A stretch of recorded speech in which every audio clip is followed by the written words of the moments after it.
Иако за викендов беа закажани, не се одиграа надпреварите од петото коло во првенството на првата фудбалска лига за жени. Причина за одложувањето се обврските на дел од фудбалерките во младинската репрезентација, поради што колото ќе се игра в сабота. Инаку, екипата на женскиот фудбалски клуб Кочани требаше да се сретне на домашен терен со лидерот на табелата Драгон 2014. Кочанските фудбалерки во моментот се на 6-та позиција со само една победа и освоени 3 бода, па надпреварот против Скопјанки ќе биде голем предизвик. Во неделата се играше 8-то коло во првенството на 3-та фудбалска лига Исток. Осогово на стадионот Никола Мантов ја пречека екипата на Малеш од Берово и победи со 2:0.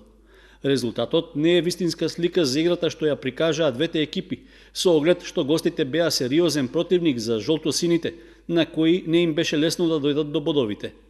До водството домашните дојдоа дури во 44-та минута, откако по направениот фаул над Јорданов беше досуден пенал, а сигурен во реализацијата на ударот од 11 метри беше Натков.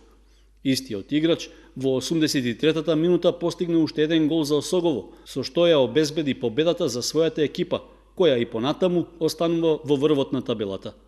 Во следното коло нашите фудбалери ќе гостуваат во Струмичко Радово на средба со екипата на Здравје. Инаку, куриозитет на 8-то коло во 3-та фудбалска лига Исток е победата на третолигошот Беласица со рекорден број постигнати голови во лигата на еден меч.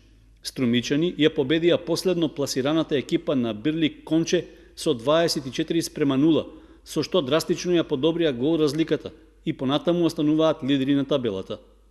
Во првата пинг-понгарска лига се играше второто коло, во кое прволигашот Кочани гостуваше во Велес на дебитантот Борец Тим.